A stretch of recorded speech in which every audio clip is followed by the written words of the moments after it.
ప్రభుత్వ ఆసుపత్రుల్లో విధుల్లో ఉన్న సిబ్బందిపై అసభ్యంగా మాట్లాడినా, దురుసుగా ప్రవర్తించినా, విధులకు ఆటంకం కలిగించినా చట్ట ప్రకారం చర్యలు తీసుకుంటామని మండల వైద్యాధికారి డాక్టర్ శిరీష తెలిపారు. మెదక్ జిల్లా వెల్దుర్తి మండల కేంద్రంలోని ప్రభుత్వ ప్రాథమిక ఆరోగ్య కేంద్రంలో మీడియాతో వారు మాట్లాడుతూ ఆసుపత్రిలో వైద్యం పొందుతున్న వారితో ఇతర వ్యక్తులు వచ్చి ఇబ్బంది పెడుతున్నారని, ఆసుపత్రిలో వైద్యం చేయించుకుంటున్న వారితో వచ్చిన అటెండర్లు సిబ్బందితో మర్యాదగా ప్రవర్తించాలని సూచించారు. వైద్యం చేయించుకుంటున్న వ్యక్తులతో ఒకరు మాత్రమే అటెండర్ గా ఉండాలని, ఇతర వ్యక్తులు వచ్చి ఇతర పేషెంట్లకు ఇబ్బంది కలగకుండా, సిబ్బందికి ఇబ్బందులు కలగకుండా సహకరించాలని వారు కోరారు. ఎవరైనా సిబ్బందిపై దాడి చేస్తే మాత్రం తప్పనిసరిగా వారిపై క్రిమినల్ కేసు నమోదు చేస్తామని ఈ సందర్భంగా వారు తెలిపారు.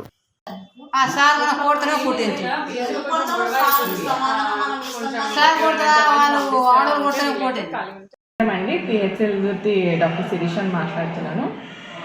సో పిహెచ్సిలో అందరికీ ట్రీట్మెంట్ ఇస్తున్నాం, ఫీవర్ కేసెస్కి కానీ, లూజ్ మోషన్స్ అయిన వాళ్ళకి కానీ.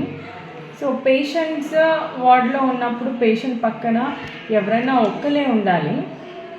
సో అలా కాకుండా నేను ఏమైందంటే ఒక 4-5 ఆడవాళ్ళు వచ్చేసి పిహెచ్సిలో లోపల వార్డులో కూర్చొని మాట్లాడుతున్నారు. దానివల్ల మిగతా పిల్లలకి, మిగతా పేషెంట్స్కి, అక్కడ ఉన్న వాళ్ళందరికీ ఇబ్బంది అవుతుంది.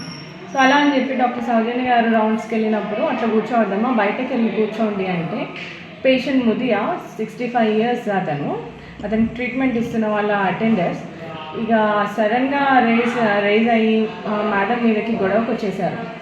సో అలా కాదు, అలా మాట్లాడొద్దని చెప్పి ఎంత నచ్చ చెప్పినా కానీ అసలు వాళ్ళు వినలేదు. దురుసుగా మాట్లాడుతున్నారు, బూతులు మాట్లాడుతున్నారు. ఒక ఉద్యోగస్తుల మీదకి అట్లా మాట్లాడొద్దని చెప్పినా వాళ్ళు వినలేదు. సో వెంటనే ఎస్ఐ గారికి కాల్ చేసి జవాన్ని పంపించమని చెప్పాము. అట్లనే వాళ్ళ మీద కేసు బుక్ చేయమని చెప్పాము, లక్ష్మి అనే యువతి మీద. సో దానికోసం కూడా చర్యలు తీసుకుంటున్నారు వాళ్ళు. సో పిహెచ్సిలో ఇంకపై ఎలాంటి గొడవలు కాకుండా, ఎలాంటి ఇబ్బందులు కాకుండా ఎస్ఐ గారు వాళ్ళు చూసుకుంటానని మాకు హామీ ఇచ్చారు. సో అండర్ సెక్షన్ 186 కింద వాళ్ళ కేసు బుక్ చేయమని చెప్పాము మేము. సో సార్ వాళ్ళ మీద యాక్షన్ తీసుకుంటానని చెప్పారు. Thank you. మరిన్ని అప్డేట్స్ కోసం మా ఛానల్ని సబ్స్క్రైబ్ చేయండి.